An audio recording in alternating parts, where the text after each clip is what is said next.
दोस्तों, एक बार फिर से आप सबका मेरे चैनल में स्वागत है। आज मैं आपके सामने एक ऐसी कहानी पेश करने जा रही हूँ जो आपको ये बताएगी कि भगवान सबकी सुनते हैं और सबकी मदद भी करते हैं। बस आपको धैर्य और खुद में तथा भगवान में विश्वास रखना है। दोस्तों, आपने बहुत सी बार देखा होगा और महसूस भी किया होगा कि आप किसी मुश्किल या मुसीबत में फंसे हुए हैं और मुश्किल या मुसीबत से निकलने का कोई रास्ता नहीं दिखाई दे रहा। उस वक्त आप हिम्मत हारने ही वाले होते हैं या लगभग हार ही चुके होते हैं और उस स्थिति में आपको सभी देवी देवता, अल्लाह, भगवान, खुदा सब याद आ जाते हैं। और जब आप बिल्कुल टूटकर बिखर जाने वाले होते हैं और तभी कोई व्यक्ति या कोई आशा की किरण आपकी ज़िंदगी में आती है और आपको उस मुश्किल या मुसीबत से निकाल देती है। ये कहानी एक गरीब माँ और एक अमीर डॉक्टर की है। एक बहुत बड़े और अमीर डॉक्टर थे जिनका नाम था डॉक्टर मार्क। वह एक कैंसर स्पेशलिस्ट थे। एक बार वह किसी सम्मेलन में भाग लेने के लिए दूर के शहर जा रहे थे। वहाँ उनको उनकी मेडिकल रिसर्च के महान कार्य के लिए पुरस्कृत किया जाना था। वह बड़े उत्साहित थे तथा जल्दी से जल्दी वहाँ पहुंचकर अपना पुरस्कार पाना चाहते थे। उन्होंने इस शोध के लिए बहुत मेहनत की थी। ये जहाज के उड़ने के कुछ समय बाद उनके प्लेन में तत्कालीन खराबी आ गई, जिसके कारण प्लेन को आपातकालीन लैंडिंग करनी पड़ी। दूसरी फ्लाइट कई घंटे लेट थी। डॉक्टर मार्क को लगा कि वह सम्मेलन में सही समय पर नहीं पहुंच पाएंगे, इसीलिए वह प्लेन से उतरे और उन्होंने स्थानीय लोगों से सम्मेलन तक पहुंचने का रास्ता पता किया और एक टैक्सी किराए पर ली। पर उनको टैक्सी तो मिल गई, लेकिन बिना ड्राइवर के, इसीलिए उन्हें खुद ही टैक्सी चलाने का निर्णय लिया। जैसे ही उन्होंने यात्रा शुरू की, कुछ देर बाद बहुत तेज आंधी तूफान शुरू हो गया। रास्ता लगभग दिखना बंद सा हो गया। इसी वजह से वह गलत रास्ते की ओर मुड़ गए। लगभग 2 घंटे भटकने के बाद उनको समझ आया कि वह रास्ता भटक गए हैं। थक तो वह गए ही थे, भूख भी उन्हें बहुत जोर से लग गई थी। उस सुनसान सड़क पर भोजन की तलाश में वह गाड़ी इधर उधर चलाने लगे। कुछ दूरी पर उनको एक पुराना सा मकान दिखाई दिया। उन्होंने बिल्कुल मकान के नज़दीक अपनी गाड़ी रोकी। परेशान से होकर गाड़ी से उतरे और उस छोटे से घर का दरवाज़ा खटखटाया। एक स्त्री ने दरवाज़ा खोला। डॉक्टर मार्क ने उन्हें अपनी स्थिति बताई और एक फ़ोन कॉल करने की इजाज़त मांगी। उस स्त्री ने बताया कि उसके यहाँ फ़ोन नहीं है। फिर भी उसने कहा कि आप अंदर आइए और चाय पीजिए और थोड़ा आराम कीजिए। मौसम थोड़ा ठीक हो जाए फिर चले जाइएगा। भूख और थके हुए डॉक्टर ने तुरंत हामी भर दी। उस औरत ने उन्हें बिठाया और बड़े सम्मान के साथ चाय दी। वह कुछ खाने को दिया। साथ ही उसने कहा, आइए, खाने से पहले भगवान से प्रार्थना करें और उनका धन्यवाद कर दें।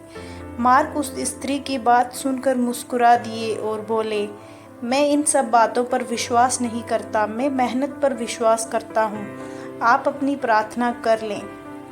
चाय पीते हुए डॉक्टर मार्क उस स्त्री को देखने लगे और जो अपने छोटे से बच्चे के साथ प्रार्थना कर रही थी। उसने कई प्रकार की प्रार्थनाएं की। डॉक्टर मार्क को लगा कि हो न हो इस स्त्री को कुछ समस्या है। जैसे ही औरत अपने पूजा के स्थान से उठी तो डॉक्टर ने पूछा, आपको भगवान से क्या चाहिए? क्या आपको लगता है कि भगवान आपकी प्रार्थनाएं सुनेंगे? उस औरत ने धीमी सी उदासी भरी मुस्कान के साथ कहा, ये मेरा लड़का है और इसको कैंसर है, जिसका इलाज मार्क नाम के एक डॉक्टर कर सकते हैं, लेकिन मेरे पास इतने पैसे नहीं हैं कि मैं उनके पास शहर जा सकूं, क्योंकि वह किसी दूर शहर में रहते हैं। ये सच है कि भगवान ने अभी तक मेरी किसी प्रार्थना का जवाब नहीं दिया, लेकिन मुझे विश्वास है कि भगवान एक न एक दिन कोई रास्ता बना ही देंगे। वह मेरा विश्वास टूटने नहीं देंगे। वह अवश्य ही मेरे बच्चे का इलाज डॉक्टर मार्क से करवा कर इसे स्वस्थ कर देंगे। डॉक्टर मार्क ये सुनकर बिल्कुल हैरान रह गए। कुछ पल के लिए वह खामोश से हो गए। उनकी आंखों से आंसू गिरने लगे। वह अपने मन में कहने लगे, भगवान बहुत महान है। उन्हें सारा घटनाक्रम याद आने लगा। कैसे उन्हें सम्मेलन में जाना था, कैसे उनके जहाज को उस अनजान शहर में आपातकालीन लैंडिंग करनी पड़ी, कैसे टैक्सी के लिए ड्राइवर नहीं मिला और वह तूफान की वजह से रास्ता भटक गए और यहाँ आ गए। वह समझ गए कि ये सब इसीलिए नहीं हुआ कि भगवान को केवल इस औरत की प्रार्थना का उत्तर देना था, बल्कि भगवान उन्हें भी एक मौका देना चाहते थे कि वह भौतिक जीवन में धन कमाने, प्रतिष्ठा कमाने आदि से ऊपर उठें और असहाय लोगों की सहायता करें। वह समझ गए कि भगवान चाहते हैं कि मैं उन लोगों का इलाज करूं जिनके पास धन तो नहीं है लेकिन उन्हें भगवान पर विश्वास है।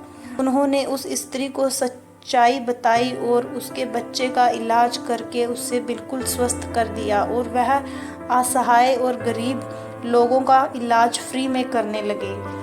दोस्तों, आप चाहे किसी भी मुश्किल में हो, आप पर कितनी भी बड़ी मुसीबत आ जाए, आपको कभी भी भगवान के ऊपर से भरोसा नहीं तोड़ना चाहिए। अगर आप हिम्मत और धैर्य के साथ मुश्किल का सामना करते रहेंगे और आपको खुद पर तथा भगवान पर भरोसा है, अटूट विश्वास है, तो भगवान आपकी ज़रूर सुनेंगे और आपका विश्वास को टूटने नहीं देंगे। चाहे थोड़ी देर हो जाए, लेकिन वो आपके लिए कोई ना कोई रास्ता ऐसा बना देंगे जिससे आप उस मुसीबत से निकल जाओ। अगर आप ध्यान से देखेंगे और महसूस करेंगे तो पाएंगे कि ज़िंदगी में सबके साथ ऐसी घटनाएं होती हैं। जब आप बिल्कुल उम्मीद खो देते हैं और हिम्मत हारने ही लगते हैं, तब आपको कहीं से अचानक मदद मिल जाती है, आशा की किरण दिखाई दे जाती है। तो बस आप धैर्य के साथ भगवान में विश्वास रखें, भगवान आपको हर मुश्किल, हर मुसीबत से निकाल देंगे। तो दोस्तों, अगर आपको ये कहानी अच्छी लगी हो, उसके द्वारा दी गई सीख अच्छी लगी हो, तो वीडियो को लाइक और चैनल को सब्सक्राइब करते हुए जाएं। वीडियो देखने के लिए दिल से धन्यवाद।